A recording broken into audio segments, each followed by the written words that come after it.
Hello and welcome students, स्वागत है आप सभी का इस नई वीडियो में। क्लास 11th की चैप्टर वाइज फिजिक्स की जो सीरीज हमने स्टार्ट किया उसका रिस्पांस बहुत अच्छा आ रहा है।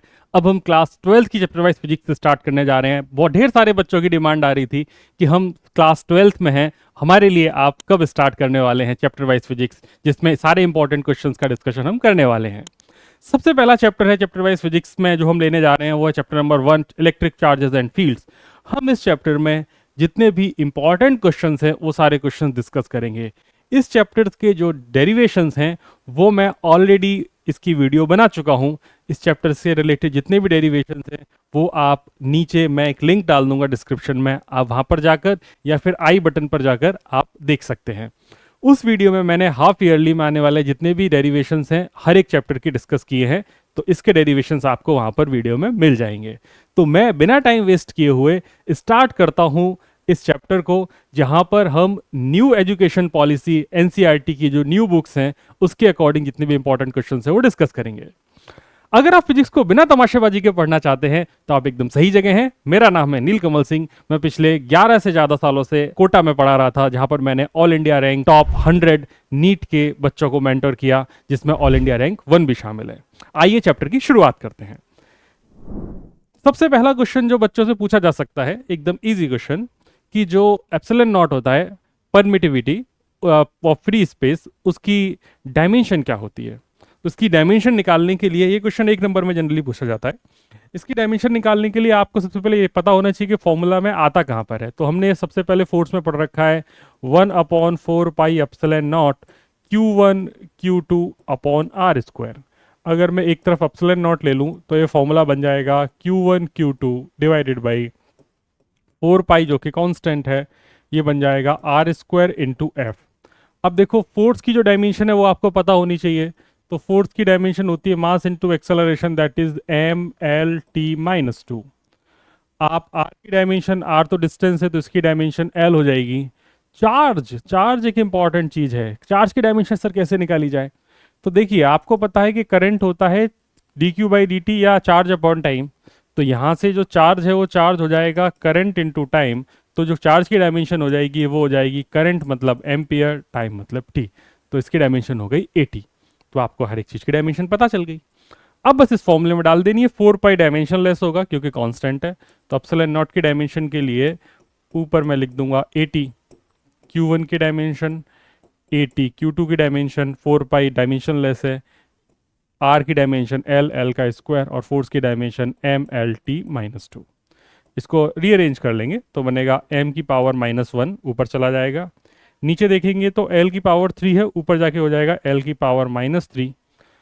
t की बात करेंगे तो t की पावर 2 ऊपर है, -2 ऊपर जाएगा तो +2 हो जाएगा, 2 और 2 हो जाएगा 4, और बचेगा ये a की पावर 2। तो ये आपके एप्सिलॉन नॉट की डायमेंशन निकल के आ जाएगी, जो कि आसानी से आप निकाल सकते हैं। इसमें रटने वाली भी कोई बात नहीं है, आप आसानी से लिख भी सकते हैं। तो ये पेपर में आ सकता है, ये एमसीक्यू में भी पूछ लेता है, और नॉर्मल आपसे 1 नंबर या 2 नंबर के क्वेश्चन में भी पूछ सकता है। अगला क्वेश्चन देखते हैं। An electric dipole, electric dipole की डेफिनेशन पूछी जा रही है। इलेक्ट्रिक डायपोल क्या होता है? तो इलेक्ट्रिक डायपोल के बारे में हम जानते हैं कि ये दो इक्वल एंड अपोजिट चार्जेस का कॉम्बिनेशन है जो एक छोटी सी डिस्टेंस पर रखा हुआ होता है। तो पढ़ते हैं क्या है। A pair of electric charges of equal magnitude Q but positive sign separated by a distance d। ये तो पॉजिटिव साइन बोल रहा है। A pair of electric charges of equal magnitude but opposite sign, बिल्कुल सही बात है, सेपरेटेड बाय ए डिस्टेंस। तीसरा कह रहा है pair of electric charges of equal magnitude but negative sign separated by a distance d। ये तो गलत कह रहा है, इसमें पॉजिटिव बोल दिया, इसमें निगेटिव बोल दिया, इसमें अपोजिट कह रहा है, तो ये बात इसकी सही है। और चौथा ऑप्शन भी पढ़ लेते हैं। अ pair of electric charges of equal magnitude Q separated by distance d। तो इसका आंसर है वो बी है, जो कह रहा है कि हमारे पास दो चार्जेस हैं, एक -Q एक +Q, इनके बीच का सेपरेशन है d, और डायरेक्शन हो जाएगी -Q से +Q की तरफ। ऐसे कन्फिग्रेशन को अपन डायपोल बोलते हैं। डाई मतलब दो, पोल मतलब सिरे। तो दो चार्जेस इधर उधर रखे हुए हैं अपोजिट नेचर के। देखते हैं क्या आंसर है इसका। चलिए, इसका आंसर बी है। आगे बढ़ते हैं। गॉस लॉ वाला ये एमसीक्यू जो कह रहा है, Gauss law states that the total electric field flux coming out of an open surface equals to the net charge enclosed within the volume divided by epsilon naught. सुनने में कैसा लग रहा है? सोचिए और पढ़िए, फ्लक्स की डेफिनेशन के हिसाब से आंसर सही है या गलत है, आप पहले जज कीजिए। दूसरा ऑप्शन पढ़िए, the total electric flux coming out of any surface equals to the charge enclosed within the volume divided by epsilon naught. अब देखिए ऊपर जो लिखा हुआ है नीचे लिखा हुआ है, इन दोनों में अंतर क्या है? ये कह रहा है out, coming out of an open surface, और नीचे कह रहा है एनी सरफेस, ठीक है। और तीसरे ऑप्शन में कह रहा है the total electric flux coming out of a closed surface. इन तीनों में बस यही एक अंतर है, बाकी तो सारी बातें सेम ही लिखी हैं। बोल तो यही रहा है कि phi is equal to Q upon epsilon naught, और क्यू के बारे में बोल रहा है कि जो क्यू है वो कौन सी सरफेस के अंदर रखा हुआ चार्ज है, ओपन सरफेस, क्लोज्ड सरफेस। तो हमें यहां पर देख के लग रहा है या फिर एनी सरफेस। और चौथा कह रहा है the total electric flux coming out of a close surface equals to the net charge enclosed within the volume. तो ये तो गलत ही है। तो हमें पता है कि जो चार्ज होता है ये सरफेस के अंदर एनक्लोज्ड चार्ज है, इसलिए इसका जो आंसर है वो ऑप्शन नंबर सी होना चाहिए। तो इसका आंसर ऑप्शन नंबर सी हो जाएगा। डेफिनेशन बेस्ड क्वेश्चन है, डेफिनेशन आपको आनी चाहिए। तो इसका आंसर सी है। बहुत अच्छे, आगे बढ़ते हैं। अगला कह रहा है इलेक्ट्रोस्टैटिक फोर्स। इलेक्ट्रोस्टैटिक फोर्स हम जानते हैं एफ होता है, जिसके बारे में हमने अभी पढ़ रखा है 1/4 पाई एप्सिलॉन नॉट या के Q1 Q2 upon are square. इसके बारे में कह रहा है कि force exerted by one charge on another when the two charges are at rest in a given frame of reference. बहुत अच्छे क्वेश्चन। वो कह रहा है कि ये जो आप फोर्स लिखते हैं ये किस फ्रेम ऑफ रेफरेंस में लिख रहे हैं, जब चार्ज मूव कर रहे हैं या रेस्ट पर हैं। तो हमें पता है कि जब हम इसकी डेफिनेशन में लिखते हैं तो ऐसा है कि दोनों चार्ज को अपन रेस्ट पे मानते हैं। तो ये रेस्ट के हिसाब से, रेस्ट के फ्रेम ऑफ रेफरेंस के हिसाब से ही बात करेंगे। Force exerted bye electron and neutron नहीं, है तो गलत बात है। Force exerted by one charge on another when the to charge accelerating, ये भी गलत बात है क्योंकि इसने एक्सेलरेटिंग बोल दिया है। सारे ऑप्शन पढ़ रहा हूँ, ऑप्शन तो वैसे वन आपको दिख गया होगा। Force exerted by one charge on another when two charge are moving in given frame of reference, नहीं, हमने इसकी डेफिनेशन में पढ़ा था कि चार्ज किस पर है, रेस्ट पर। तो इसकी वजह से इसका आंसर होना चाहिए ए। चेक कर लेते हैं भाई, सही है, बहुत अच्छे। आइए अगला क्वेश्चन देखते हैं। अगला क्वेश्चन कह रहा है pendulum Bob of mass m carrying a charge q is at rest. एक पेंडुलम है तो एक पेंडुलम बना लेते हैं अपन। तो पेंडुलम बना लिया, बोल रहा है कि इसका मास m है, चार्ज q है। मैंने कहा ओके। तो अभी अगर मास m चार्ज q है तो इस पे नीचे mg की वजह से ऐसे वर्टिकल डायरेक्शन में हैंग होगा। फिर कह रहा है कि with its string making an angle theta with the vertical in a uniform horizontal electric field E। मतलब इस रीजन में एक इलेक्ट्रिक फील्ड है, इलेक्ट्रिक फील्ड है, इलेक्ट्रिक फील्ड में चार्ज रखोगे तो फोर्स लगेगा, फोर्स Q इंटू E होगा। तो इसकी वजह से पेंडुलम आगे की तरफ फोर्स लगने की वजह से आगे चला जाएगा, मतलब इस तरीके से ऐसे। तो यहाँ पर इस पे इस तरफ फोर्स लग रहा था QE और नीचे की तरफ फोर्स क्या लग रहा था mg। तो ये इस तरीके से अलाइन हो गया। वर्टिकल से इसका एंगल थीटा है। अब हमसे वो कह रहा है कि आप यहाँ पे टेंशन बता दीजिए, find the tension in the string is. बहुत आसान क्वेश्चन है। यहाँ पर अगर आप टक टक टक टक टक, ये थीटा है तो अल्टरनेट एंगल की वजह से एंगल थीटा हो गया। यहाँ पर टेंशन टी होगी, इधर कंपोनेंट ले लेंगे तो ये वाला कंपोनेंट थीटा वाला कॉस हो जाएगा और इसका एक हॉरिजॉन्टल कंपोनेंट हो जाएगा जो कि हो जाएगा टी साइन थीटा। बहुत अच्छे। अब इसके ऑप्शंस का अगर आप अरेंजमेंट देखेंगे तो ऑप्शन के अरेंजमेंट्स में आप टेंशन वाई डायरेक्शन से भी निकाल सकते हैं, एक्स डायरेक्शन से भी निकाल सकते हैं, क्योंकि ये पूरे का पूरा सिस्टम इक्विलिब्रियम में है। तो इक्विलिब्रियम में होने की वजह से मैं ऐसा बोल सकता हूँ कि भाई T cos theta should be equal to M G. तो टेंशन का अगर एम जी के फॉर्मेट में आंसर चाहिए तो आंसर हो गया M G upon cos theta. ऐसा कोई ऑप्शन में है? नहीं है। दूसरा, अगर मैं एक्स डायरेक्शन से बैलेंस कर दूं तो लिखूंगा T sine theta should be equal to Q E. तो टेंशन कितनी हो गई? टेंशन हो गई मेरे पास Q E upon sine theta. बहुत अच्छे। तो क्या ये किसी ऑप्शन में है? तो मैंने देखा यस, ये है Q E upon sine theta, option number C. तो ध्यान ये रखना है कि किस फॉर्मेट में आंसर एमसीक्यू में दे रखा है उस तरीके से आंसर निकालना है। आंसर तो इसके और भी फॉर्मेट हो सकते हैं, लेकिन हमें वो चाहिए जो ऑप्शन में गिवन है। ये चीज चेक करनी है। अगला क्वेश्चन देखते हैं। अगला क्वेश्चन क्या कह रहा है? There is a uniform electric field या यूनिफॉर्म फील्ड ऑफ स्ट्रेंथ। तो हमको इलेक्ट्रिक फील्ड दे दिया क्वेश्चन में 10⁻³ वोल्ट पर मीटर। बहुत अच्छे। अलोंग द वाई एक्सिस, ठीक है। The body of mass 1 kg 1 gram and charge 10⁻⁻⁻6 coulomb is projected in the field from the origin along the positive x axis। बहुत अच्छे है। देखिए पॉजिटिव एक्स एक्सिस की तरफ, ये मैंने ये क्यों बना दिया, एक ही चीज बनाते हैं ना। देखिए ऐसा है, वो बोल रहा है कि इलेक्ट्रिक फील्ड वाई एक्सिस की तरफ है, तो अपन ने इलेक्ट्रिक फील्ड वाई एक्सिस की तरफ बना दी। ये इलेक्ट्रिक फील्ड इधर है। बहुत अच्छे। अब कह रहा है बॉडी ऑफ मास, बॉडी का मास अपने को दे दिया, बॉडी का चार्ज दे दिया। इस फील्ड में अपन ने प्रोजेक्ट कर दी ऑरिजिन से towards x axis with velocity, इसकी वेलोसिटी दे दी। तो हमने यहां से एक बॉडी को प्रोजेक्ट कर दिया जिसकी वेलोसिटी मुझे पता है। इट्स स्पीड 10 सेकंड के बाद क्या होगी, हमसे बात कर रहा है ग्रेविटी के बारे में। कह रहा है ग्रेविटी को आप कंसीडर मत कीजिए, सिर्फ आप यहाँ पर जो इस इलेक्ट्रिक फील्ड की वजह से जो फोर्स लगेगा उसके बारे में बात कीजिए। चार्ज पॉजिटिव है या निगेटिव है, सबसे पहले सोचना है। हमें पता चला चार्ज पॉजिटिव है। चार्ज पॉजिटिव है तो इसी Q comma M, charge positive है तो बेटा इस पे एक फोर्स लग रहा होगा इलेक्ट्रिक फील्ड की डायरेक्शन में। ये फोर्स अपॉन मास अगर कर दूंगा तो मुझे एक्सेलरेशन पता चल जाएगा।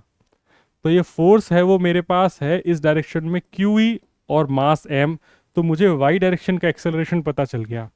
अगर वाई डायरेक्शन का एक्सेलरेशन है तो ये पार्टिकल इस तरीके से जाएगा क्योंकि एक्सेलरेशन ऊपर की तरफ है। अब एक्स डायरेक्शन में इसकी जो वेलोसिटी है वो कभी भी चेंज नहीं हो सकती क्योंकि एक्स डायरेक्शन में कोई भी फोर्स नहीं है।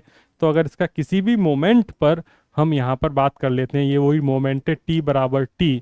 यहाँ पर अगर इसकी स्पीड एक्स डायरेक्शन की देखी जाए तो वो v ही रहेगी क्योंकि इनिशियल स्पीड एक्स डायरेक्शन में v थी। लेकिन गुरु वाई डायरेक्शन में जब आप स्पीड की बात करेंगे तो वी वाई निकालेंगे, तो वी वाई होता है v is equal to U plus A T, आप जानते ही हैं। तो वाई डायरेक्शन की बात करेंगे तो वाई डायरेक्शन में u in Y direction plus acceleration in Y direction into T. आओ निकालें इस फॉर्मूले का इस्तेमाल करके। तो वी वाई पता चल गया, इनिशियल वाई डायरेक्शन में कोई वेलोसिटी नहीं थी, पूरी की पूरी वेलोसिटी एक्स डायरेक्शन में थी, प्लस वाई डायरेक्शन का acceleration is Q E by M, that is Q E divided by M. Then time की बात कर लेते हैं तो टाइम t, तो मुझे वाई डायरेक्शन की वेलोसिटी पता चल गई Q E by M into T. ठीक है दोस्त, तो आपको वी वाई पता चल गया, वी एक्स पता चल गया। अब आपसे जानने की इच्छा है कि इसकी स्पीड बता दीजिए। तो एक बात बताओ, यहाँ का वी एक्स और वी वाई दोनों पता है, तो इसकी जो स्पीड होगी ये वी नॉट, इसका नाम क्या वी डैश नाम दे देते हैं। तो जो वी डैश होगी तो वी डैश हो जाएगी under root of V X का स्क्वायर प्लस वी वाई का स्क्वायर, यही होगी। वैल्यू डाल के अपन सारा सब कुछ सेट कर लेते हैं। देखो भाई चार्ज कितना था, चार्ज था अपना 10⁻⁻⁻⁶। इलेक्ट्रिक फील्ड कितना था 10⁻3। टाइम कितना है 10 सेकेंड। मास कितना था 1 ग्राम, मतलब 10⁻⁻3। तो वी वाई की वैल्यू सॉल्व होकर मेरे पास आ गई 10 मीटर पर सेकेंड। वी एक्स की बात कर लेते हैं, तो ये तो ऑलरेडी क्वेश्चन में आपको 10 गिवन ही है, 10 मीटर पर सेकेंड ये गिवन है। तो मतलब ये दोनों तो बराबर आ गए, तो ये हो गया 10 का स्क्वायर प्लस 10 का स्क्वायर, तो मेरे पास आंसर आ गया 10√2। तो जो वेलोसिटी है 10 सेकंड के बाद वो उसकी हो जाएगी 10√2, जिसका आंसर हो जाएगा ऑप्शन नंबर ए। ये जेई में भी आया हुआ क्वेश्चन है, तो प्यारा क्वेश्चन है, आराम से अपन इसको कर सकते हैं। ठीक है, बिना चित्र बनाए क्वेश्चन को फिजिक्स के सॉल्व करने की कोशिश नहीं करनी है, चित्र बनाना है, समझना है, उसके बाद ही बात करनी है। मैंने देखो इसमें क्या किया, वापस से सारे स्टेप समझो। क्वेश्चन दिया था, क्वेश्चन देने के बाद मैंने सबसे पहले थ्योरी पढ़ी, इस थ्योरी पढ़ के मैंने फिगर बनाया, फिगर में सारे वेरिएबल लिख दिए जो जो जरूरत थी। उसके बाद मैंने जिस फॉर्मूले का इस्तेमाल करना है वो फॉर्मूला लिखा। फॉर्मूला लिखने के बाद सबसे लास्ट में मैंने उस डेटा को उठा के इसमें डाला है। ये सारे स्टेप्स हमेशा फॉलो करने हैं। आंसर इसका 10√2 दे ही रखा है। अगला क्वेश्चन देखते हैं। The orientation of the dipole for which the torque on it becomes maximum. तो हमें पता है टॉर्क होता है P क्रॉस E, ये तो पता ही है ना फॉर्मूला। और टॉर्क को अगर मैग्नीट्यूड लिखा जाए तो हो जाएगा PE साइन थीटा। अब टॉर्क जो मैक्सिमम होता है वो होता है कब, जब साइन थीटा मैक्सिमम हो। ये तब मैक्सिमम होगा जब साइन थीटा मैक्सिमम हो, और साइन थीटा मैक्सिमम कब होगा, जब साइन थीटा की वैल्यू 1 हो। और साइन थीटा 1 हो इसका मतलब थीटा कितना होना चाहिए, थीटा 90 डिग्री होना चाहिए। तो वो टॉर्क मैक्सिमम तब होगा जब इलेक्ट्रिक फील्ड और डायपोल मोमेंट दोनों ही एक दूसरे के परपेंडिकुलर होंगे। तो इस तरीके से इसका आंसर लिखा जा सकता है। आसान क्वेश्चन है। अगला देखते हैं। Explain the meaning of statement electric charge of a body is quantized. ये क्वेश्चन दो तरीके से पूछे जाते हैं कि चार्ज की प्रॉपर्टीज बता दीजिए, या फिर इस तरीके से एक्सप्लेन करने को बोल देता है। तो क्या कहता है, आओ देखें। क्वांटाइजेशन ऑफ चार्ज का मतलब तो खैर आपको पता होगा। क्वांटाइजेशन मतलब, क्वांटा मतलब छोटे छोटे टुकड़े। आप बड़े चार्ज को ऐसा मानते हैं कि जो भी चार्ज है वो छोटे छोटे टुकड़ों से मिलकर बना है, और वो सबसे छोटे टुकड़े को आप इलेक्ट्रॉन बोलते हैं। तो दुनिया के सारे चार्ज इलेक्ट्रॉन के मल्टीपल में हैं। जैसे कि अगर कहीं आप बोल सकते हैं तो Q कोई चार्ज है, तो वो अगर इलेक्ट्रॉन पे चार्ज E है तो E के इंटीजर मल्टीपल में होगा N।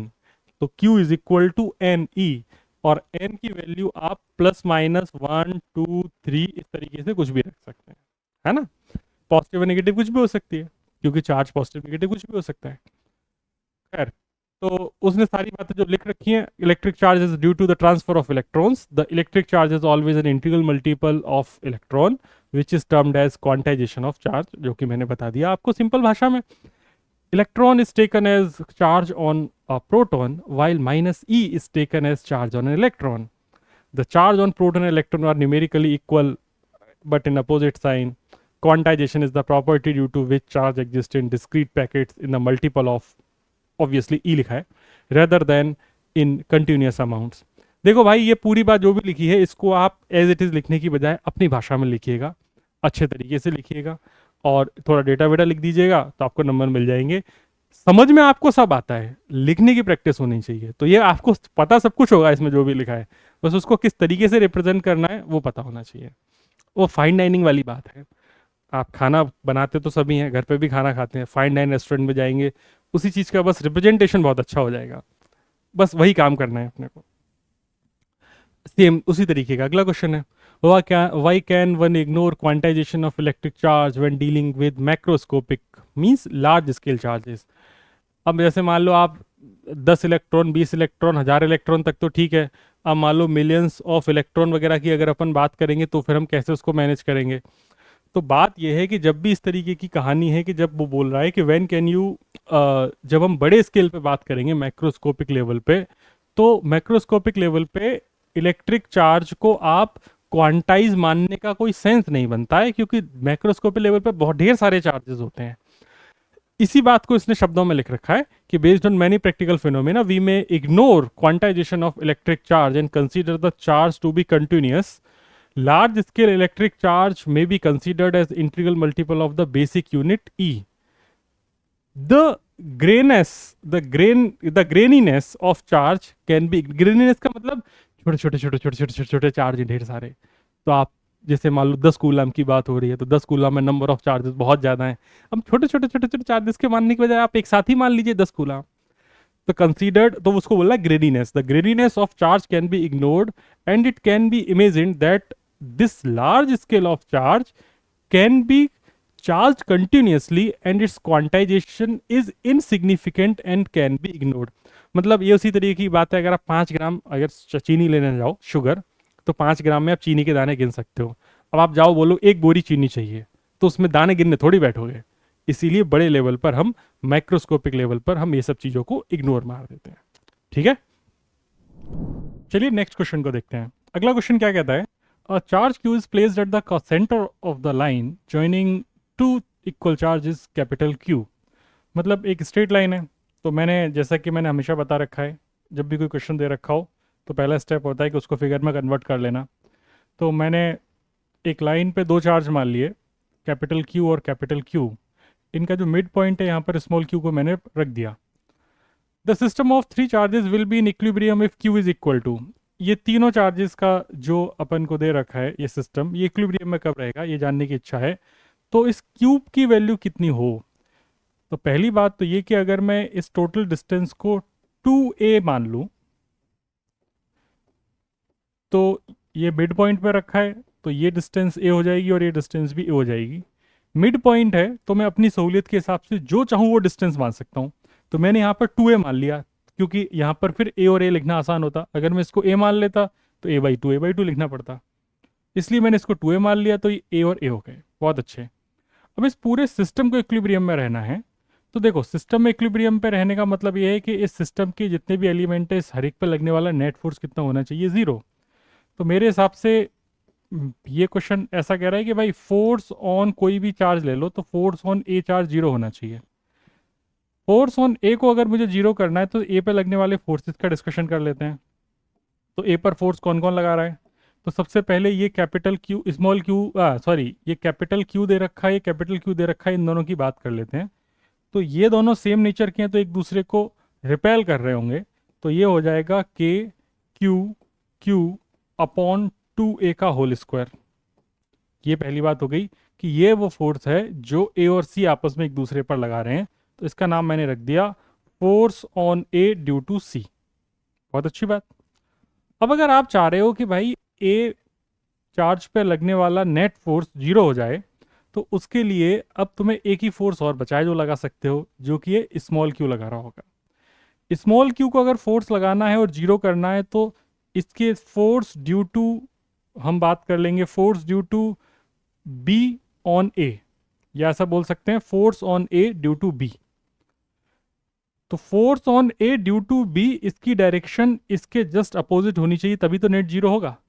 और अगर आप चाहते हो कि ये आपका पॉजिटिवली चार्ज है, ये भी पॉजिटिवली चार्ज है, अगर क्यू पॉजिटिव होता तो इसकी डायरेक्शन अवे होती, रिपेल कर रहा होता, तो उस केस में कभी भी ए पर नेट फोर्स 0 नहीं हो पाता। तो मुझे क्या करना है कि इस स्मॉल क्यू की डायरेक्शन को, अगर ये पॉजिटिव है तो इसको नेगेटिव बनाना पड़ेगा। तो पहली बात तो मेरे समझ में ये आ गई कि क्यू की वैल्यू तो नेगेटिव ही रहने वाली है। ठीक है, ये बात हमने अभी अपनी बुद्धि से सोची है। अगर हम अपनी बुद्धि से नहीं सोचना चाहते कि भाई हमें नहीं पता चला कि यहाँ पर वैल्यू क्यू की क्या रहने वाली है, तो एक काम कर सकते हैं कि भाई हमें नहीं पता क्या होने वाला है, हमने तो ऐसा मान लिया कि ये भी इसको इधर ही फोर्स लगा रहा होगा, that is force on A due to B. हमें तो पता ही नहीं है। तो मेरे हिसाब से F net on A is 0, मैंने लिख दिया ऑलरेडी तो वापस से नहीं लिख रहा, इसी को मैं आगे लिख रहा हूँ, that is force on A due to B plus force on A due to C, this should also be 0। तो force on A due to B अगर 0 करना है तो मैं लिखूंगा के, बी की वजह से लगने वाला force capital Q small Q upon बीच की डिस्टेंस है ए, तो ए स्क्वायर। अब मुझे नहीं पता कि डच साइन क्या होगा, हालांकि लॉजिकली सोच के मैं पता है मुझे नेगेटिव होगा, लेकिन मैं तो एकदम इन जनरल बात कर रहा हूँ। Plus F due to A on C, F due to C on A, तो वो हो जाएगा मेरे पास के Q Q divided by 2a का whole square is equal to 0। इसको सॉल्व कर लेंगे, that is K Q Q upon A square is equal to minus times K Q square divided by 4a square. आओ चटकाएं, ए square से ए square चटक गया, के से के चटक गया, इस क्यू से ये क्यू चटक गया। तो यहाँ पर आप देख सकते हैं कि स्मॉल क्यू की जो वैल्यू आ रही है वो माइनस का क्यू अपॉन 4 आ रही है। ये चीज़ मैंने डायरेक्टली भी तो सोच ली थी कि क्यू की वैल्यू ऑलरेडी कैसी आएगी, निगेटिव। तो आप कभी कभी चीज़ें लॉजिकल भी सोच सकते हैं। अगर आपको लॉजिकल प्रॉब्लम हो रही है तो आप इक्वेशन बना के सॉल्व कर लीजिए, आसानी से सॉल्व हो जाता है। ठीक है, इजी क्वेश्चन था, हो गया आसानी से। तो आंसर है q/4 but in negative sign. तो आंसर q/4 नेगेटिव साइन। ठीक है, ये कैपिटल क्यू होगा, ये आंसर में यहाँ कैपिटल क्यू होगा, -q/4, है ना। चलो आगे देखते हैं। ये वाला क्वेश्चन इस चैप्टर का मोस्ट इंपॉर्टेंट क्वेश्चन है, कई बार पूछा जा चुका है और हर बार पूछा जाता है, मतलब किसी न किसी सेट में आ ही जाता है। इस चैप्टर से आना होगा तो ये क्वेश्चन आने की प्रोबेबिलिटी होती है, कभी वैल्यू दे देता है, कभी नहीं देता, कभी वेरिएबल में दे देता है, तो अपन को सारी चीज़ें पता होनी चाहिए। चलिए देखते हैं क्या क्वेश्चन है। कह रहा है a point charge 10 microcoulomb is placed at distance 5 centimetre directly above the centre of square. तो ये इसका सेंटर है, एक स्क्वायर है, ऐसी स्क्वायर प्लेट है, इस स्क्वायर प्लेट के सेंटर से ठीक 5 सेंटीमीटर ऊपर यहाँ पर अपन ने एक चार्ज को रख दिया। चार्ज की वैल्यू है वो है 10 माइक्रोकूलम, और ऐसे स्क्वायर पे रखा गया है जिस स्क्वायर की जो साइड है वो खुद साइड 10 सेंटीमीटर है और रखा सेंटर से 5 सेंटीमीटर ऊपर गया है। तो बोल रहा है what is the magnitude of electric flux through the square. इस स्क्वायर से पास करने वाला फ्लक्स कितना होगा ये जानने की इच्छा है। तो इस क्वेश्चन को ना मैं ऐसे ना सोच के कुछ अलग तरीके से सोचता हूँ, बताना आप लोग कैसे आपके समझ में आता है। मैं अगर यहाँ पर एक क्यूब बना दूँ, ये क्वेश्चन एनसीईआरटी में भी है, आप लोगों ने इसको कर भी रखा होगा। अगर मैं इस तरीके से यहाँ पर एक क्यूब बना दूँ, तो अगर मैं आपसे बोलूँ कि क्यूब के सेंटर पे एक चार्ज रखा है जिसकी वैल्यू है Q is equal to 10 microcoulomb. तो अगर क्यूब के सेंटर पर अगर कोई चार्ज रखा है, ये आप लोगों को सेंटर समझ में आ रहा है? ये ऐसा मत समझिएगा कि ये इस साइड में, ये सेंटर पे 3D प्रोजेक्शन है। चाहिए तो मैं इसमें आपको 3D शेप में भी बना सकते हैं अपन, अपने पास 3D शेप होनी चाहिए। हाँ बिल्कुल है, वेरी गुड। देखिए ये क्वेश्चन को हम और आसान कर देते हैं। जैसे ये वाली ये जो नीचे मैंने वाइट कलर से ड्रॉ किया है ना लाला, ये तुम्हारी वो स्क्वायर वाली प्लेट है जिसकी साइड है 10 सेंटीमीटर, ठीक है। और यहाँ से इसके सेंटर से 5 सेंटीमीटर ऊपर हाइट पर एक चार्ज रखा है Q जो कि 10 माइक्रोकूलम। अब अगर मैं इसके चारों तरफ एक क्यूब बना दूं, तो इस क्यूब से पास करने वाला ये जो टोटल फ्लक्स होगा, वो टोटल फ्लक्स बच्चे लिख सकते हैं फ्लक्स ड्यू टू क्यूब। तो हमें पता है क्यूब एक क्लोज शेप है, इसके अंदर इनक्लोज चार्ज Q है, तो इससे पास करने वाला flux Q upon epsilon not हो जाएगा गॉस लॉ के हिसाब से। ये बात आपको लिखनी पड़ेगी पेपर में। अब क्या है कि आपने किस थ्योरम के हिसाब से बात कर रहे हो, ये आपको लिखना पड़ेगा। उसके बाद अगर देखें तो यहाँ पर एक क्यूब के फेस की संख्या होती है 6। तो नंबर ऑफ फेस जो क्यूब में होते हैं वो 6 होते हैं, और हर फेस के लिए ये क्यू चार्ट सिमेट्रिकल है। इसके सेंटर से भी 5 है, इस वाले फेस से भी 5 है, इस वाले फेस से भी 5 है, इस वाले फेस से भी 5 है, आगे वाले फेस से भी 5 है। मतलब हर जगह से ये चार्ट सिमेट्रिक रखा हुआ है। तो मैं ऐसा बोल देता हूँ कि जो क्यूब से टोटल पास करने वाला फ्लक्स है, एक टोटल इसमें जो फेस है वो 6 हैं, और एक फेस से पास करने वाला फ्लक्स मैंने बोल दिया 5 फेस। कोई भी एक फेस ले लेंगे, एक फेस से पास करने वाला फ्लक्स बोल दिया मैंने 5 फेस, और ऐसे कितने फेस हैं? 6 फेस। ये टोटल मिला के इस क्यूब का फ्लक्स बना रहे हैं। तो this is equal to Q upon epsilon naught. तो जो फ्लक्स हो जाएगा वो हो जाएगा मेरे पास फेस से पास करने वाला क्यू अपॉन 6 एप्सिलॉन नॉट। को डायरेक्टली भी सोच सकते थे कि टोटल क्यूब से पास करने वाला flux Q upon epsilon not है, तो एक फेस से पास करने वाला 1/6 टाइम्स, तो वही लिख दिया मैंने क्यू अपॉन 6 एप्सिलॉन नॉट। एक फेस, अब देखो तो जो इसने जो स्क्वायर की बात कर रखी है, ये स्क्वायर वास्तव में इस बड़े से क्यूब का एक फेस ही तो है। तो अगर मैं पूछूं कि इस क्यूब से, इस स्क्वायर से पास करने वाला जो फ्लक्स होगा, तो फाई पासिंग थ्रू स्क्वायर, वो आप बोल दोगे Q upon 6 epsilon not. Q की वैल्यू बच्चों ने क्वेश्चन में दे ही रखी है, बच्चों ने थोड़ी दिया, क्वेश्चन ने दिया 10⁻⁻6 अपॉन 6 इंटू एप्सिलॉन नॉट की वैल्यू 8.85 इंटू 10⁻⁻ का 12। इसको सॉल्व कर लेंगे, जो भी आंसर आना होगा आ जाएगा। कैलकुलेशन में आपके भरोसे छोड़ देता हूँ। चलिए, तो ये इंपॉर्टेंट क्वेश्चन है, याद रखना है, और ये पूछा भी जाता है, बहुत बार पूछा जाता है बोर्ड में। तो इसका आंसर जो सॉल्व होके आ रहा है वो आ रहा है 2.2 इंटू 10⁻⁵। मैंने आंसर लिख दिया है, इसको जब आप सॉल्व करेंगे तो जो आगे डेटा दिया है यही निकल के आएगा। भरोसा रखिए कैलकुलेशन पे मेरी। आगे बढ़ते हैं। अगला क्वेश्चन कह रहा है, two insulated charged copper spheres A and B have their centres separated by a distance of 50 centimetre. बहुत बढ़िया। तो बोल रहा है कि दो इंसुलेटेड चार्ज हैं कॉपर स्फीयर, तो कॉपर स्फीयर है तो मतलब इस तरीके से कॉपर स्फीयर है दो, इनके जो सेंटर्स हैं, इनके बीच की जो डिस्टेंस है ये दे रखी है 50 सेंटीमीटर। Okay, no issues. और ये इसका नाम ए है, इसका नाम बी है। इतने तक का मैंने नामकरण कर दिया पूरा। What is the mutual force of electrostatic repulsion if the charge on each sphere is, यहाँ का मैंने चार्ज भी दे दिया, इस पे चार्ज दोनों पे सेम है, क्यू और Q. Radii of A and B are negligible compare to the distance between separation. ये लास्ट लाइन पता है क्यों लिखी है? ये बताने के लिखी है कि जो आप कूलम्ब्स लॉ पढ़ते हैं वो पॉइंट लाइक चार्जेस के लिए लगता है। तो यहाँ पर ये जो डिस्टेंस है इसके कंपैरिजन में इनकी रेडियस बहुत छोटी है, मतलब आप इनको पॉइंट चार्ज मान सकते हैं। पॉइंट चार्ज मानेंगे तो फोर्स होता है के Q1 Q2 कूलम्ब्स लॉ के हिसाब से अपॉन आर स्क्वायर। सिर्फ वैल्यू डालनी है। ये बच्चों वाला क्वेश्चन है जो बच्चों को 2-4 नंबर लाने में हेल्प करता है। तो इस तरीके के क्वेश्चन भी आते हैं। Q1 Q2 तो ये दोनों आइडेंटिकल ही हैं, दैट इज 6.5 इंटू 10⁻⁻7। सेम वापस से लिखूंगा, इससे बढ़िया है मैंने स्क्वायर कर दिया कि Q square divided by R square, that is 50 into 10⁻⁻2 का होल स्क्वायर। बच्चे इसको सॉल्व कर लेंगे। मैं कैलकुलेशन नहीं करूंगा क्योंकि कैलकुलेशन मुझे पता है कि मेरे बच्चे सारे कैलकुलेशन करने में स्ट्रांग है, आसानी से स्ट्रॉन्गली कैलकुलेशन को कर लेंगे, कर लोगे ना, कर लेना। चलिए, बाकी जिसके आंसर लिखने की इच्छा है, आंसर उसका 1.5 इंटू 10⁻² आ जाएगा। इसको सॉल्व करके आप निकाल लेंगे। आगे बढ़ते हैं। आगे बढ़ने पे ये सेम क्वेश्चन ही है।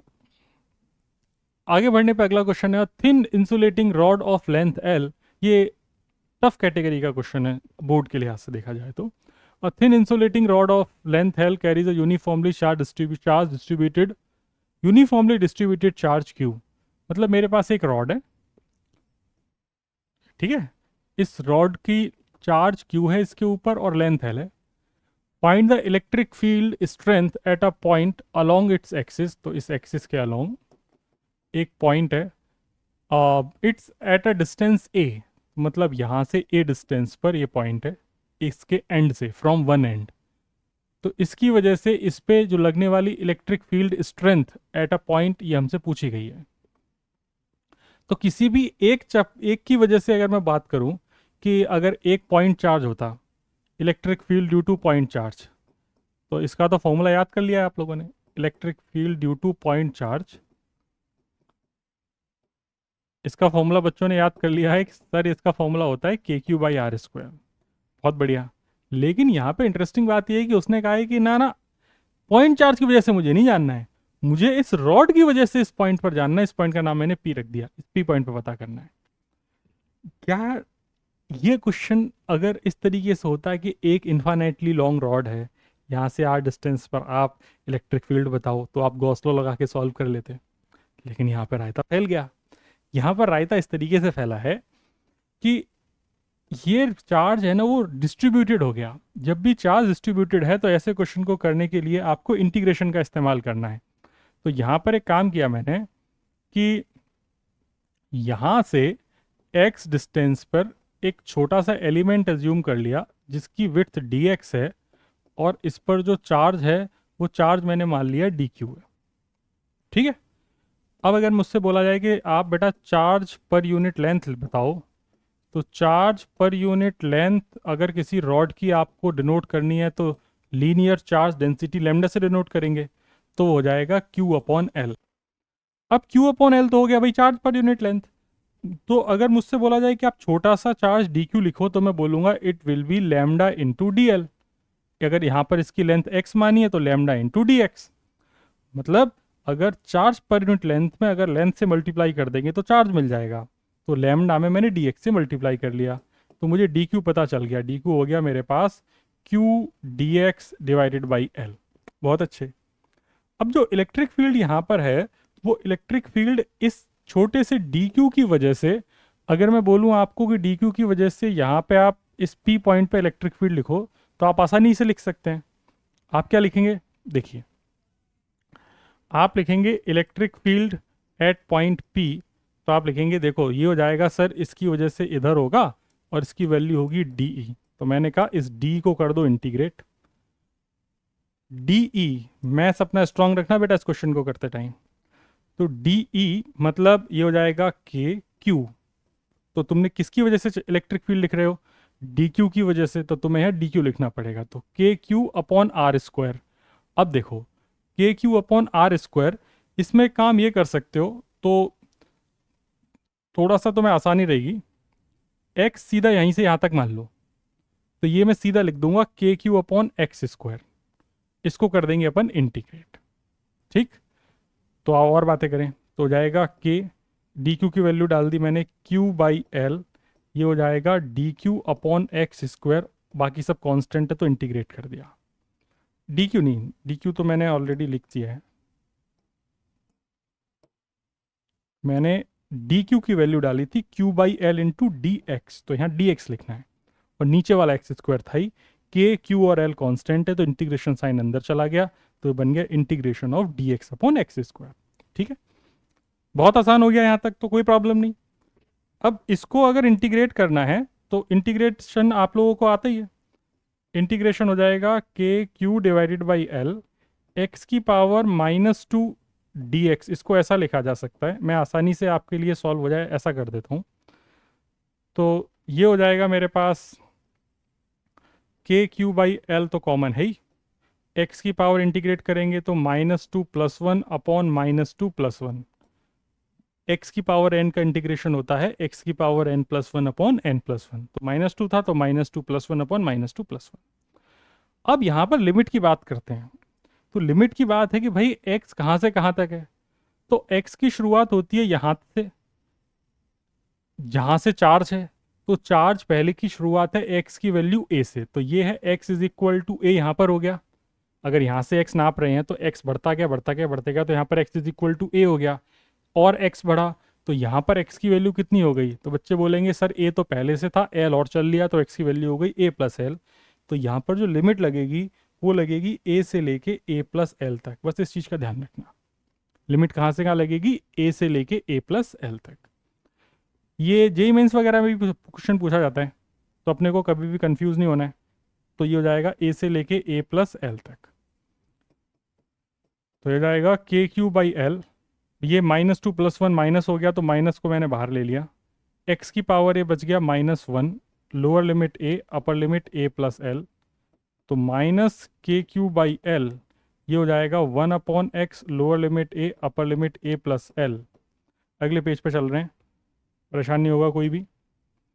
तो -KQ by L 1 upon a + l -1 upon a, पहले अपर लिमिट डाल दी और फिर मैंने लोअर लिमिट डाल दी। आप देख सकते हो x की जगह पहले मैंने a + l डाला, माइनस बाद में x की जगह मैंने a डाल दिया, तो -KQ बाई एल ये वैल्यू डाल दी। के क्यू बाई एल माइनस को मैंने बाहर रहने दिया, एलसीएम लेके a - l upon a into a + l, और ये a से कट गया, ये माइनस माइनस प्लस हो गया, तो वैल्यू आ गई KQL upon l into a + l। तो इस l से ये l कट गया, तो आपके पास जो इलेक्ट्रिक फील्ड निकल के आया वो आ गया KQ upon a into a + l। इतना इलेक्ट्रिक फील्ड इस पॉइंट P पर आ रहा होगा। ठीक है, तो ये क्वेश्चन मैथमेटिक्स का है। आपने इस क्वेश्चन में सबसे पहले क्या डिसाइड किया, एक रॉड बनाई, P पॉइंट पर इलेक्ट्रिक फील्ड निकालना था, एक छोटा सा एलिमेंट लिया, एलिमेंट पे चार्ज dq लिया, उस dq की वजह से इस P पॉइंट पर कितना इलेक्ट्रिक फील्ड होगा, तो यहाँ से यहाँ तक की दूरी को x मान लिया, तो वो हो गया मेरे पास k dq अपॉन x²। फिर मैंने dq की वैल्यू डाली, dq हो गया lambda into D x, lambda Q by L है जैसा कि क्वेश्चन में दिया गया है। उसके बाद मैंने लोअर लिमिट रखी, तो x यहाँ से यहाँ तक a है, यहाँ से यहाँ तक a + l है, तो लोअर लिमिट a से लेके a + l, इंटीग्रेट कर दिया, सॉल्व कर लिया, अपना आंसर आ गया। तो अपना आंसर आया है KQ upon a into a + l। चलिए आगे बढ़ते हैं, अगला क्वेश्चन देखते हैं। अच्छा क्वेश्चन था, मजा आया। अगला क्वेश्चन देखते हैं, अगला क्वेश्चन क्या कह रहा है, two infinitely large plane thin parallel sheets having surface charge densities. प्यारी सी फिगर बना रखी है, एक प्लेट है, इसको और सिंपल बनाए फिगर को तो ऐसा लिख सकते हैं, इस पे σ1 है, एक दूसरी प्लेट पे σ2 है, और इन रीजन के नाम है 1, इस रीजन का नाम है 2, इस रीजन का नाम है 3, इसका नाम प्लेट का A, इस प्लेट का नाम B। मैंने इसको 3D से किस में कन्वर्ट कर लिया, फिगर को 2D में। बहुत अच्छे। अब वो कह रहा है कि σ1 बड़ा है σ2 छोटा है, हमने कहा okay, right the magnitude and direction of net electric field in the region mark 2 and 3। मैं इसको सॉल्व कर देता हूँ। आपको ये बात पता है कि एक प्लेट है, इसकी वजह से अगर यहाँ पर इलेक्ट्रिक फील्ड निकाला जाए तो उसकी डायरेक्शन इधर होगी, इधर होगी, तो उसको लिखेंगे σ/2ε0। ये 1 की वजह से है तो σ1, ये पॉजिटिवली चार्ज है तो अवे रहेगा सेकंड वाले रीजन में। सिमिलरली σ2 भी पॉजिटिव है तो इसकी वजह से इधर रहेगा, दैट इज σ2/2ε0। अब बच्चों को एक बात समझ में आ गई होगी, इस पॉइंट का नाम अगर m रख दूं, तो एट पॉइंट m जो नेट इलेक्ट्रिक फील्ड होगा उसमें आप बताओ, साफ साफ इसने बोल रखा है σ1 बड़ा है σ2 छोटा है, तो ऑब्वियसली इसकी जो डायरेक्शन होगी वो राइट साइड होगी, दैट इज σ1 माइनस या σ1/2ε0 माइनस σ2/2ε0। तो आंसर हो जाएगा σ1 माइनस σ2/2ε0। ऐसा इलेक्ट्रिक फील्ड आएगा एट पॉइंट m, मतलब इन रीजन 2 बीच वाला रीजन है। तो अपोजिट थे तो घटा दिए, σ1 बड़ा है तो डायरेक्शन भी अगर लिखना चाहें तो लिख सकते हैं टुवर्ड्स राइट। खैर ये सब बेफालतू की बात है, आगे बढ़ते हैं। तीसरे वाले में कह रहा है कि भैया यहाँ पे भी बता दो हमको। हमने कहा बिल्कुल बता देंगे बिना पैसे लिए। अगर देखेंगे तो सिग्मा 1 की वजह से भी ये डायरेक्शन अवे है, सिग्मा 2 की वजह से भी ये अवे है, तो यहाँ पर ऐड हो जाएगा। तो यहाँ पर जो ई होगा जो तीसरे वाले रीजन में, वो मैंने ग्रीन कलर से लिख रहा हूँ, तो इस पॉइंट का नाम एन रख देते हैं। तो एट पॉइंट एन हो जाएगा sigma 1/2 epsilon naught plus, same direction है, sigma 2/2 epsilon naught. Electric field एक वेक्टर क्वांटिटी है तो डायरेक्शन का विशेष ध्यान रखना है, that is sigma 1/σ2 divided by 2 epsilon naught. तो एक में हो जाएगा सिग्मा 1 माइनस सिग्मा 2 और एक में हो जाएगा sigma 1 plus sigma 2 upon epsilon naught. और दोनों ही केसेस में डायरेक्शन टुवर्ड्स राइट रहेगी, ठीक है, क्योंकि ये सिग्मा 1 बड़ा है, सिग्मा 2 छोटा है। चलिए, तो ये भी आपके समझ में आ गया। अगला क्वेश्चन है, can a charged body attract another uncharged body? हाँ हाँ, बिल्कुल कर सकती है। चार्ज्ड बॉडी अनचार्ज्ड बॉडी को बिल्कुल कर सकती है। आप लोगों को इंडक्शन याद है? इंडक्शन में एक गोला था जो कि न्यूट्रल था, इसके पास हमने एक चार्ज्ड बॉडी लेके गए जो कि सपोज करो पॉजिटिवली चार्ज है। तो पॉजिटिवली चार्ज है तो इसके अंदर ये इंडक्शन पैदा करेगी, तो ये नेगेटिव चार्ज को तो अपने तरफ अट्रैक्ट कर लेगा, पॉजिटिव चार्ज को रिपेल कर देगा। तो इसका मतलब ये हुआ कि अब ये नेगेटिव चार्ज और ये पॉजिटिव चार्ज आपस में एक दूसरे को अट्रैक्ट कर सकते हैं। इनके बीच की डिस्टेंस कम है तो इनका फोर्स ऑफ अट्रैक्शन ज़्यादा होगा। ये पॉजिटिव और पॉजिटिव रिपेल करेंगे, लेकिन इन पॉजिटिव और इन पॉजिटिव के बीच की डिस्टेंस ज़्यादा है, इसकी वजह से वो इफेक्टिव नहीं होगा रिपल्शन, अट्रैक्शन इफेक्टिव होगा। इसीलिए इंडक्शन के केस में एक चार्ज्ड बॉडी दूसरी अनचार्ज्ड बॉडी को अट्रैक्ट कर ही सकती है। दूसरा, आपने एग्जाम्पल में भी देखा होगा, आपने जब किसी कॉम्ब को रब करते हैं अपने सिर में और उसके बाद कागज के छोटे छोटे टुकड़ों को अपन उठाते हैं, तो टुकड़ों को उठाने पे टुकड़े उस कॉम्ब पे चिपक जाते हैं, कंघी पे चिपक जाते हैं। स्केल होगा तो स्केल पे भी चिपक जाएंगे। ऐसा इसलिए हो रहा है कि आपने कॉम्ब को तो चार्ज कर दिया, लेकिन जो टुकड़े हैं कागज के वो तो अनचार्ज ही हैं, तो वहाँ पे भी अट्रैक्शन हो ही रहा है।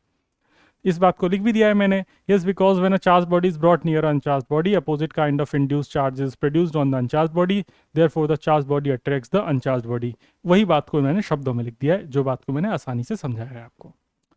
आगे बढ़ते हैं, अगला question, a uniformly charge conducting sphere. तो भाई सबसे पहले स्फीयर बना लो, uniformly charge conducting sphere of 2.4 diameter. तो इसकी रेडियस अपने को पता चल गई आधा, 1.2 मीटर है। तो सरफेस चार्ज डेंसिटी अपन को सिग्मा भी दे दिया, सरफेस चार्ज डेंसिटी है 80 माइक्रोकूलाम पर मीटर स्क्वायर। बहुत अच्छे। पूछा है find the charge on sphere. अरे ये तो सिंपल सा क्वेश्चन हो गया। सरफेस चार्ज डेंसिटी होती है Q upon area is equal to sigma. तो क्यू कितना हो जाएगा, सिग्मा इंटू एरिया। एरिया कितना है इसका, 4πr²। वैल्यू डालो, चार्ज आ गया, बात खत्म। तो पहला वाला पार्ट टूट गया, कोई टेंशन नहीं। What is the total electric flux leaving the surface of the sphere. Flux पूछा है भाई, कितना फ्लक्स होगा। तो देखो भाई, इसमें अगर उसने फ्लक्स पूछ रखा है तो फ्लक्स की वैल्यू होती है Q upon epsilon not. Q obviously कौन सा, जो एनक्लोज्ड है। अब Q एनक्लोज्ड देखा जाए तो इसके अंदर जो भी चार्ज आप इसने निकाला है, ये वैल्यू अगले वाले क्वेश्चन में रख देनी है। तो 5 will be Q upon epsilon not, that is sigma into 4πr² divided by epsilon not. आपका सीधा आंसर आ जाएगा, ठीक है। मैंने इसका सोल्यूशन लिख दिया क्योंकि कैलकुलेटिव क्वेश्चन है। कॉन्सेप्ट जो मुझे समझाना था आप समझ गए कि फ्लक्सिव क्वेश्चन भी इस चैप्टर में इंपॉर्टेंट क्वेश्चन होता है, जो कि मैंने यहाँ पे सॉल्व कर दिया है। जैसे कि आप लोगों ने देखे होंगे, सिग्मा इंटू 4πr², इसको सॉल्व करके चार्ज की वैल्यू आ गई। एंड सिमिलरली मैंने फ्लक्स के लिए गॉस लॉ के थ्योरी लिख दी है और फिर बोल दिया है कि जो भी आपने चार्ज लिखा है उसको एप्सिलॉन नॉट से डिवाइड कर दो, तो आपका आंसर सीधा आ जाएगा। ठीक है मित्र, आगे चला जाए।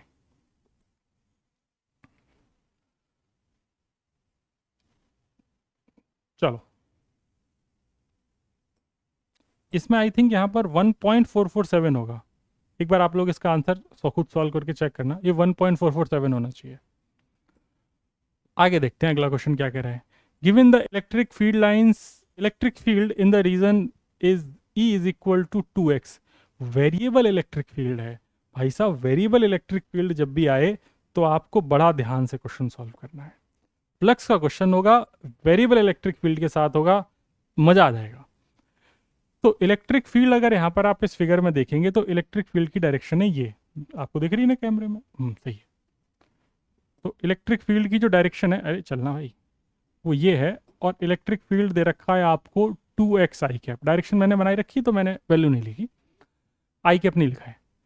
Find the net electric flux through the cube and the charge enclosed by it. दो चीज पूछी है, एक तो उसने फ्लक्स पूछ लिया है और दूसरा उसने चार्ज पूछ लिया है।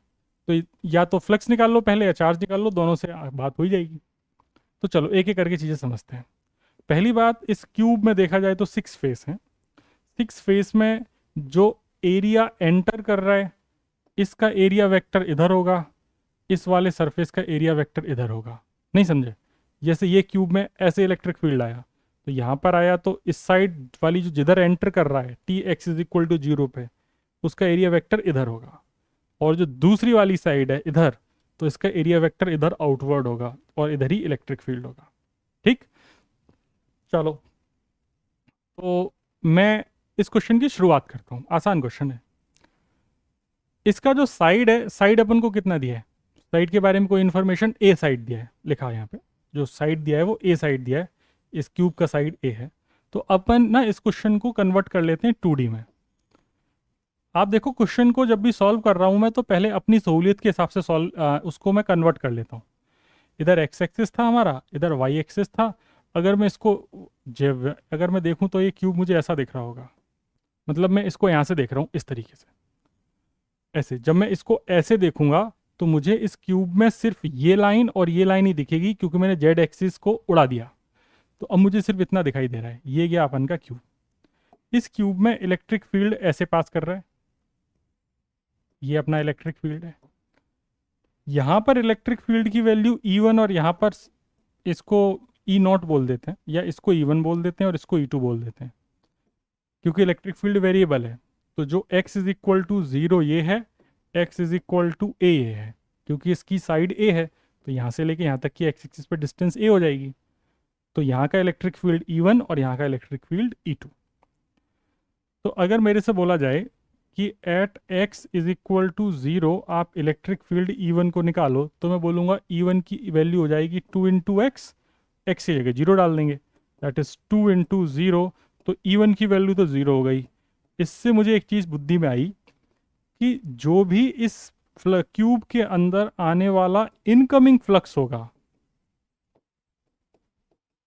अब सुनना, क्योंकि इधर से ही तो एंटर कर रहा था इलेक्ट्रिक फील्ड, लेकिन पता चला कि इनिशियली यहाँ पर कोई भी इलेक्ट्रिक फील्ड है ही नहीं। तो यहाँ पर जो इनकमिंग फ्लक्स होगा that is E dot D S, मतलब ऐसा बोल दूं, ई एस कॉस थीटा। इस पर्टिकुलर रीजन में इलेक्ट्रिक फील्ड जो एरिया है, एरिया की डायरेक्शन इधर होगी, यहाँ पर एरिया की डायरेक्शन इधर होगी। तो यहाँ पर electric field right side, area left side, तो इनके बीच का एंगल 180 है। तो ये हो जाएगा ई एस कॉस 180। कॉस 180 की वैल्यू -1 होती है, सबको पता है। तो यहाँ पे जो फाई इनकमिंग है, फाई इनकमिंग हो जाएगा आपके पास is equal to electric field 0 into area और इंटू माइनस का 1। तो ये बन गया मेरे पास फाई इन की वैल्यू हो गई 0। इतना तो चमक गया, आसान है कि भाई इलेक्ट्रिक फील्ड 0 होने की वजह से यहाँ पर फ्लक्स जो इनकमिंग है वो 0 हो गया। अब आउटगोइंग फ्लक्स देखते हैं। तो बच्चे लिखेंगे फाई आउटगोइंग, एकदम बेसिक स्टेप से लिखना है। A S cos 0। 0 क्यों? क्योंकि एरिया वेक्टर और इलेक्ट्रिक फील्ड के बीच का एंगल कितना है यहाँ पर? 0, दोनों सेम डायरेक्शन में है, तो थीटा 0। यहाँ पे इलेक्ट्रिक फील्ड लिखा जाए तो यहाँ का इलेक्ट्रिक फील्ड लिखेंगे बच्चे, ये हो जाएगा सर देखो E2। और एरिया अगर बात करी जाए तो ये वाला जो क्यूब का कोई भी एक फेस देखोगे, उस फेस का एरिया ए स्क्वायर ही होता है। क्यूब के एक फेस का एरिया, जैसे इधर से आया ना, तो यहाँ पर एक स्क्वायर दिख रहा होगा, तो स्क्वायर का एरिया कितना होगा? ए स्क्वायर। तो ए स्क्वायर कॉस 0 की वैल्यू 1 होती है। E2 की वैल्यू डाल देंगे k इंटू एक्स। अब x की जगह कितना लिखेंगे? तो हमें पता है x की जगह a लिखना है। क्यों? चाहो तो अलग से यहाँ बता देता हूँ। अगर बच्चे E2 लिखना चाहे तो E2 लिखेंगे, E2 की वैल्यू हो जाएगी मेरे पास 2 इंटू एक्स, और x की जगह लिख देंगे a, क्योंकि यहाँ पर E2 की जगह x की वैल्यू a है। तो E2 की वैल्यू हो गई मेरे पास 2a। तो मैं यहाँ पे E2 की वैल्यू सीधा डाल देता हूँ, 2a इंटू ए स्क्वायर। तो आउटगोइंग फ्लक्स मुझे पता चल गया 2a³। ये फाई आउट हो गया। अब कोई पूछे कि नेट फ्लक्स कितना होगा, तो नेट फ्लक्स जब भी लिखा जाएगा तो वो लिखा जाता है phi incoming plus phi outgoing. Incoming flux 0 है, आउट गोइंग फ्लक्स कितना है 2a³। तो फाई आउट गोइंग हो जाएगा मेरे पास 2a³। ठीक, अब आ जाओ भाई सेकंड पार्ट। सेकंड पार्ट में कह रहा है कि चार्ज कितना है, तो हमें ये भी पता है कि जो फाई नेट लिख रहे हैं अपन, फाई आउट क्यों, फाई नेट, फाई आउट की value 2a³। Five in zero होने की वजह से क्यू जो फाई नेट है वो 2a³ हो गया। हमें पता है कि फाई नेट होता है Q enclosed upon epsilon naught. तो क्यू एनक्लोज्ड हो जाएगा phi net into epsilon naught, और फाई नेट की वैल्यू है 2a³ इंटू एप्सिलॉन नॉट। तो इतना चार्ज इस क्यूब के अंदर बंद रहेगा जिसकी वैल्यू है 2a³ इंटू एप्सिलॉन नॉट। ठीक है, तो भाई क्वेश्चन सॉल्व करते समय ध्यान रखना है, बिना चित्र बनाए करने की कोशिश करी तो सॉल्व नहीं होगा। वापस से समझ लेते हैं क्या क्या किया। चित्र बनाया, x इज इक्वल टू 0 पे इलेक्ट्रिक फील्ड निकाला E1 जो कि 0 आया, x की वैल्यू 0 रखे। x is equal to a पे इलेक्ट्रिक फील्ड निकाला जो कि आया अपने पास 2a। 0 के करस्पॉन्डिंग इनकमिंग फ्लक्स लिखा गया, a2a के करस्पॉन्डिंग E2 के करस्पॉन्डिंग आउटगोइंग फ्लक्स लिखा गया। इनकमिंग फ्लक्स के वजह एंगल 180 होगा, आउटगोइंग फ्लक्स की टाइम पे जो एंगल होगा वो 0 होगा। दोनों फ्लक्स निकाल लिए, दोनों फ्लक्स को ऐड कर दिया। ऐड करने के बाद मेरे पास नेट फ्लक्स आ गया। Net flux upon epsilon naught करके मैंने net flux is equal to charge upon epsilon naught formula लगा के मैंने यहाँ पे चार्ज निकाल लिया। सारी बातें आपके दिमाग में सेट होनी चाहिए। ठीक है मित्र, चलो अगला question. Two concentric metallic spherical shell of radii r and 2r are given charge q1 and q2 respectively. दे दो, इसकी रेडियस r और बढ़के वाले की रेडियस 2r। इसको चार्ज दे दिया हमने q1, इसको चार्ज दे दिया q2। Surface charge densities on the outer surface of the shells are equal. बहुत बढ़िया, ये तो मजेदार चीज हो गई। बोल रहा है कि सिग्मा 1 और सिग्मा 2 दोनों एक दूसरे के बराबर है। नाइस। तो बोल रहा है चार्ज का रेशियो क्या है। अगर ये क्वेश्चन में दिया है तो इसका मतलब हमें ये समझ में आता है कि Q1 upon A1 should be equal to Q2 upon A2। Q1 की वैल्यू दी है कैपिटल Q1, एरिया हो गया मेरे पास 4πr²। Q2 की वैल्यू दी है Q2 कैपिटल में, ये हो जाएगा 4π इंटू 2r का होल स्क्वायर। 4π से 4π डिचके हो। Q1 upon Q2 is equal to r² upon 4r²। तो आंसर आ रहा है 1/4। तो इसका आंसर हो जाएगा 1/4। ठीक है, इजी क्वेश्चन है ये इजी टाइप के क्वेश्चन है जो कि आप आसानी से खुद भी सॉल्व कर सकते हैं। तो 1/4 इसका आंसर आ जाएगा। अगला क्वेश्चन क्या कह रहा है, find the magnitude of the resultant force on a charge of 1 micro coulomb held at P। अपन को रिजल्टेंट फोर्स निकालना है on a charge of 1 micro coulomb. तो एक 1 माइक्रो कूलम का कोई चार्ज है, लिख दिया, इसका ये P पॉइंट पे रखा है मान लिया। ड्यू टू 2 चार्जेस, 2 चार्जेस हैं, एक चार्ज है मेरे पास A और एक चार्ज है मेरे पास B। थोड़ा नीचे बनाते हैं, इसको बनाते हैं यहाँ पे और इसको बनाते हैं यहाँ पे, A और B। इसका नाम A, इसका नाम B। A की वैल्यू है 2 इंटू 10⁻⁻8 और B की वैल्यू है -10⁻⁻8 कूलम। बहुत अच्छे, मतलब अगर इसको मैं माइनस का Q मानूं तो ये मेरे पास 2Q हो जाएगा। इस बात को समझे ना, मैंने Q की वैल्यू 10⁻⁻8 मानी तो ये कितना लिखा है मेरे पास 2Q। तो 2 चार्जेस रखे हैं, इनको मिला दिया मैंने। इनके बीच की डिस्टेंस दी है क्या, आगे दी है।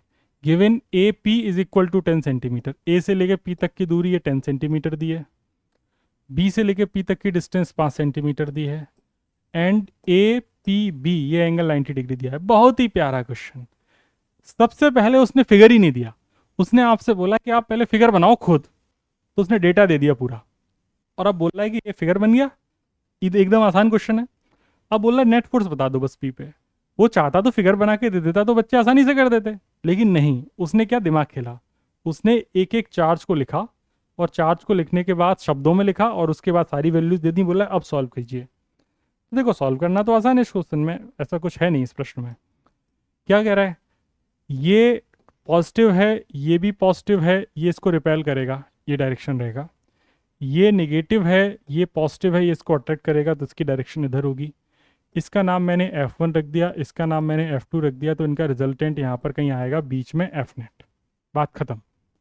और इन दोनों के बीच का एंगल भी 90 डिग्री ही होगा, तो F नेट को लिखा जा सकता है √F1 square plus F2 square. Question मेरा खत्म। अब बात करते हैं F1 और F2। तो F1 निकाल लेते हैं। F1 हो जाएगा मेरे पास K 2 इंटू 10⁻⁻8 इंटू 1 माइक्रोकूलम है, that is 10⁻⁻6 divided by R square, तो 10 सेंटीमीटर, 10 इंटू 10⁻⁻2 मीटर में कन्वर्ट कर लिया, इसका स्क्वायर हो गया।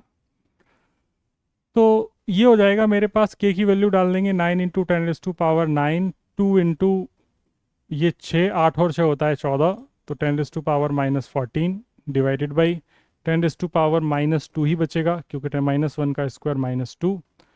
अब बहुत कुछ उड़ गया, तो ये F1 की वैल्यू मेरे पास आ गई 18 इंटू ऊपर बचा 12 10⁻⁻3 न्यूटन। ये आ गया अपने पास F1 सॉल्व होके। F1 का काम खत्म, ठीक है। आओ F2 निकालें, रंग बदल देते हैं, बोर्ड पे मस्त लगता है। F2 निकालेंगे तो क्या लिखेंगे, K F2 इन दोनों के बीच का है, that is K 1 microcoulomb 10⁻⁻6 into 10⁻⁻8 divided by R square, that is 5 into 10⁻⁻2 का होल स्क्वायर। यहाँ पर ना कई बच्चे को एक डाउट आता है, सर जो चार्ज है नेगेटिव उसको विद वैल्यू लिखना है, विद साइन लिखना है या नहीं लिखना है। एक बात समझ, अगर डायरेक्शन तुमने पहले से डिसाइड कर ली इसकी कि भाई नेगेटिव है तो अट्रैक्ट करेगा, तो जब तुमने डायरेक्शन पहले से डिसाइड कर ली तो यहाँ माइनस रखने की जरूरत ही नहीं है। और अगर तुमको डायरेक्शन नहीं पता तो उस केस में तुमको विद साइन रख देना है। अगर तुम्हें नहीं पता डायरेक्शन क्या है तो फिर यहाँ पे साइन लगा के लिख देना। लेकिन अगर तुम्हें पता है कि भाई ये नेगेटिव है, ये पॉजिटिव है, अट्रैक्ट ही करेगा, तो क्या जरूरत है साइन लगाने की, ठीक है, सिर्फ मैग्नीट्यूड रख देंगे। तो हो जाएगा 9 इंटू 10⁻9, 8 और 6 14, वाह कैलकुलेशन बड़ी अच्छी है। ये हो जाएगा 25 इंटू 10⁻⁻4। चलिए भाई सॉल्व करते हैं। तो ये हो गया माइनस का 10 और माइनस का 10, और ये हो जाएगा 9, तो माइनस का 1। तो एक काम कर लेते हैं ना, इसको ना ऐसा लिख देते हैं, 9 इंटू 100 डिवाइडेड बाई 25 इंटू 10⁻, इसको मैंने 7 2 इधर लिख दिया, 100 लिख दिया, तो 9 में से 2 गए तो बचे मेरे पास 7, तो हो जाएगा 10⁻⁻3। आप लोग कैलकुलेशन की टेंशन मत लेना, कैलकुलेशन मैंने सही करी है। तो ये हो जाएगा 36 इंटू 10⁻⁻3 न्यूटन। ये हो गया अपने पास F2 और ये हो गया अपने पास F1, ठीक। अब क्या करना है, अब तो बस वैल्यू डाल देनी है। तो आओ F नेट निकाल लेते हैं।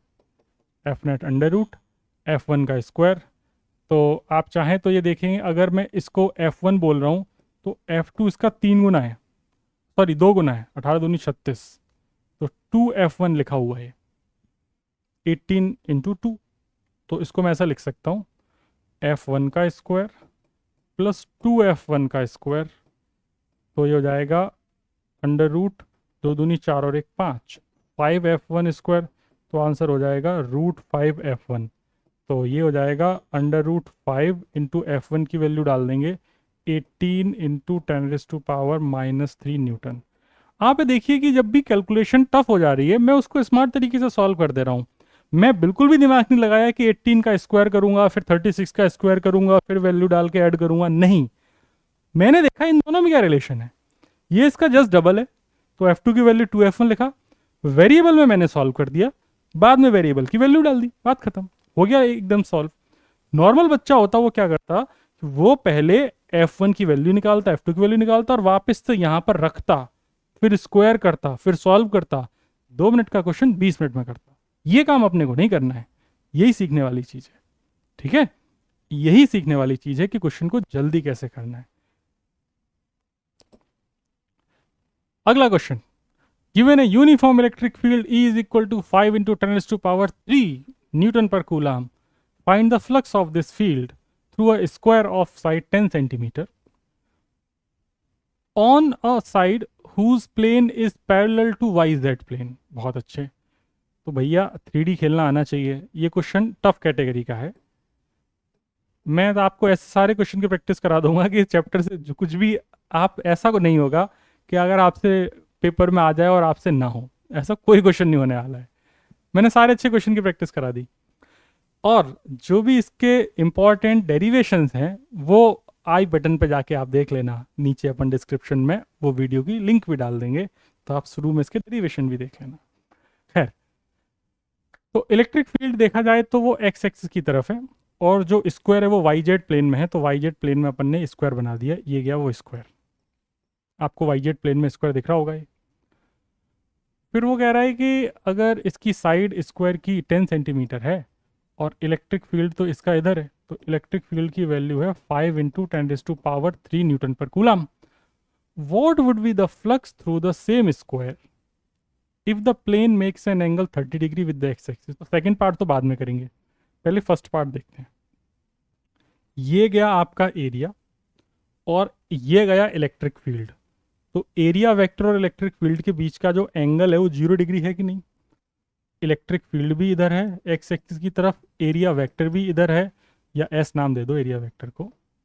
तो आप जो फ्लक्स लिखोगे तो वो क्या लिखोगे, ई एस कॉस थीटा की जगह क्या लिखोगे, कॉस 0। इलेक्ट्रिक फील्ड इज 5 इंटू 10⁻³ और एरिया ये स्क्वायर है। स्क्वायर की अगर साइड आपको पता है तो स्क्वायर का एरिया तो आपको पता चल ही गया। स्क्वायर का एरिया आपके पास हो जाएगा 10 का स्क्वायर, दैट इज 10 सेंटीमीटर है, दैट इज 10 इंटू 10⁻⁻² का होल स्क्वायर। मुझे साइड पता है L 10 सेंटीमीटर, तो जो एरिया होगा वो हो जाएगा L स्क्वायर। तो मैंने बस वैल्यू स्क्वायर कर दी, सॉल्व कर लेंगे, आंसर आ गया। ये तो इजी था। तो -1 तो ये अगेन -2 बच गया, -2 -1 तो आंसर आ गया इसका 50। तो फ्लक्स मुझे पता चल गया 50 फ्लक्स है। अब इंटरेस्टिंग क्वेश्चन है, इसके बाद उसने बोला दूसरे पार्ट में कि ये जो एरिया ऐसे रखा है ना, इसको वैसे नहीं रखना, इस एरिया को मैं ऐसे टेढ़ा कर रहा हूं। If the say find the what would be the flux through the same square if the plane makes an angle 30 degree with the X axis. तो मतलब ये तो गई एक्स एक्सिस, अभी तक ये रखा था ऐसा, ये गया ये रखा हुआ है ऐसा। अब क्या कह रहा है, इसका एंगल मैं टेढ़ा कर दे रहा हूँ। बोला अब मैं इसको 30 डिग्री कर दे रहा हूँ, तो अब इसने एक्स एक्सिस से एंगल बना लिया 30 डिग्री। एंगल एरिया वेक्टर ने 30 नहीं बनाया है, एंगल एक्स एक्सिस ने किसने बनाया, देखो दिखाता हूं, ये है ना ये। तो अभी आप देख रहे होगे कि मस्त आराम से ऐसा है।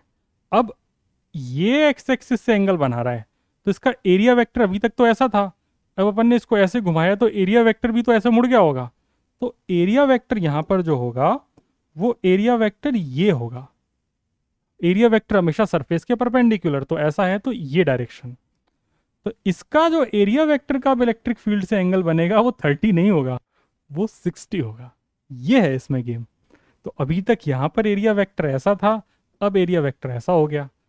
तो जो एंगल है वो पहले 0 था, अब 60 डिग्री हो गया, क्योंकि इलेक्ट्रिक फील्ड तो आपका एक्स एक्सिस के अलोंग ही है। तो नया जो फ्लक्स आप लिखेंगे फाई डैश सेकेंड पार्ट के लिए, जब 30 डिग्री वाला, तो फाई डैश आप लिखेंगे तो आप बोलेंगे देखो भैया ई एस कॉस 60 न कि 30, क्योंकि एंगल तो एरिया वेक्टर का जज किया जाएगा। ई इंटू एस की वैल्यू आप ऑलरेडी सॉल्व कर चुके हैं जो कि 50 है, कॉस 60 की वैल्यू आपके पास 1/2 है, तो फ्लक्स हो जाएगा 25। समझ गए दोस्त। तो थोड़ा सा विजुअलाइजेशन करना है, और विजुअलाइजेशन करने में अपन को बिल्कुल भी पीछे नहीं रहना है। आप धीमे धीमे आपका कॉन्सेप्ट भी इंप्रूव हो रहे होंगे, ये बहुत ज़्यादा हेल्प करने वाले वीडियोस हैं आपके लिए। आगे चलते हैं और इस क्वेश्चन को देखते हैं।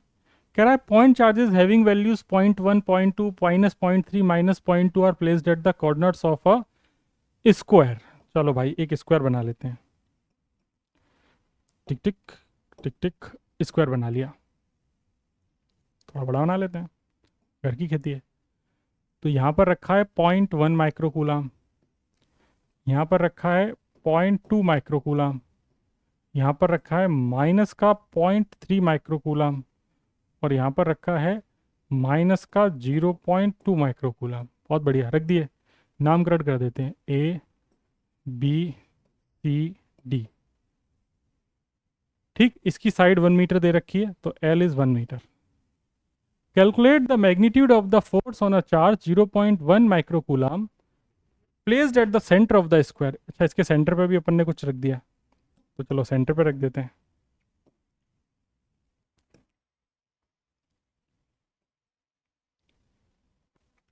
ये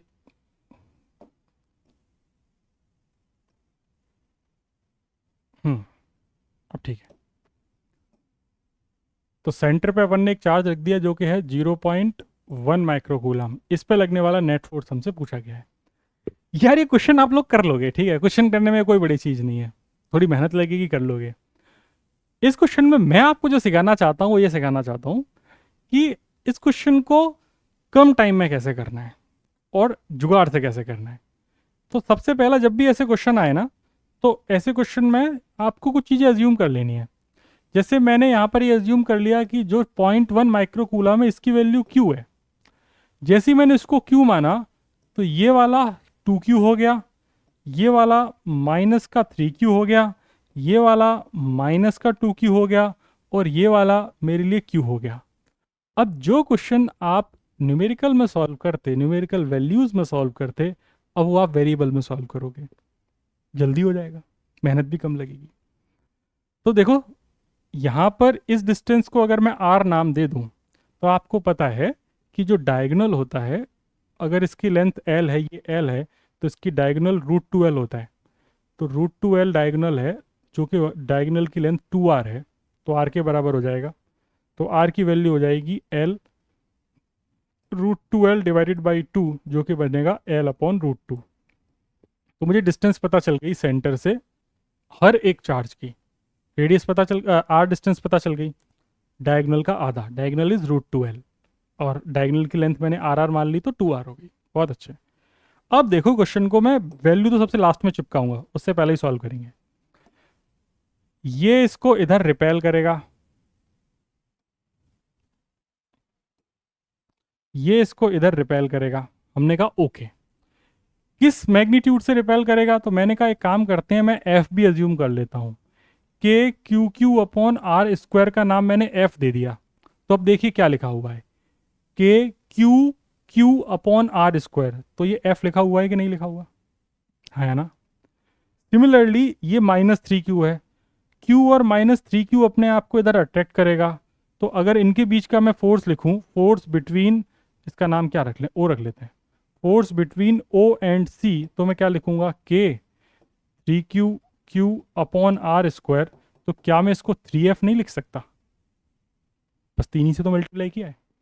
सिमिलरली इसको भी मैं एक नाम ही दे देता हूँ, इसका नाम मैंने लिख दिया AO, इसको मैंने F नाम दे दिया, ठीक है। तो इसका मतलब ये इसको इधर अट्रैक्ट कर रहा है, तो इसकी वैल्यू है 3F, तो टोटल हो गया इस डायरेक्शन में 4F। बहुत अच्छे। अब बाकी इधर देखते हैं। अगर मैं लिखना चाहूँ force between B and O, तो B एंड O को मैं लिखूंगा K 2Q upon are square, तो ये हो जाएगा मेरे पास 2F। 2Q upon are square, क्योंकि ये भी R होगा, तो वो हो जाएगा मेरे पास 2F। ये सेम नेचर के हैं, तो रिपेल करेंगे, तो इधर आ जाएगा मेरे पास कितना, 2F। बहुत अच्छे। सिमिलरली ये वाला भी देखो, तो यहाँ पर -2Q है, तो ये भी इसको रिपेल अट्रैक्ट करेगा, ये इसको अट्रैक्ट करेगा, तो F बिटवीन DO, ये हो जाएगा K 2Q upon are square, तो ये भी आपके पास 2F हो जाएगा। तो यहाँ पर एक और फोर्स आ जाएगा 2F। अब आप गौर से देखो उस O पॉइंट को, क्वेश्चन देखो कितनी आसानी से सॉल्व हो गया, वरना 4 पेज में भी सॉल्व नहीं होना था। इधर लगने वाला फोर्स 4F, इधर लगने वाला फोर्स 4F, हम O पॉइंट की बात कर रहे हैं। रिजल्टेंट इनके बीच का एंगल 90 डिग्री, तो F नेट आ जाएगा मेरे पास √ऑफ 4F का स्क्वायर प्लस 4F का स्क्वायर √A² प्लस B², जो कि हो जाएगा मेरे पास 4√2F। सॉल्व होके मेरे पास नेट फोर्स आ गया, ठीक है। अब सिर्फ वैल्यूज रखनी है, तो भाई वैल्यूज रख दो, हो गया क्वेश्चन खत्म। 4√2 K Q square upon are square, सारी वैल्यूज पता है अपने को, तो आंसर हो जाएगा 4√2, के की वैल्यू 9 इंटू 10⁻⁹ क्यू की जगह डाल देंगे, हमने क्या अज्यूम किया था क्यू को 0.1 माइक्रोकूलम, दैट इज 0.1 इंटू 10⁻⁻⁶ और डिवाइडेड बाई के क्यू का स्क्वायर होगा तो इसका स्क्वायर जाएगा, divided by R square. R की वैल्यू कितनी थी, आर की वैल्यू हमने अज्यूम करी है L/√2 और L की वैल्यू क्वेश्चन में 1 मीटर है, तो ये हो जाएगा 1/√2, तो ये जाएगी 1/√2 का √2 का स्क्वायर, कुछ तो गिरा, तो ये हो जाएगा 1/√2 का स्क्वायर। इसको सॉल्व कर लेना है, आप लोग इसको सॉल्व कर लेंगे या मैं सॉल्व करूं आपके बिहाफ पे, क्या चाहते हैं? थोड़ा छोटा करना पड़ेगा, आओ, ये तो गलत बात है, अपन इसको अगले पेज पे लेके चलते हैं। तो f इज इक्वल टू हो जाएगा मेरे पास,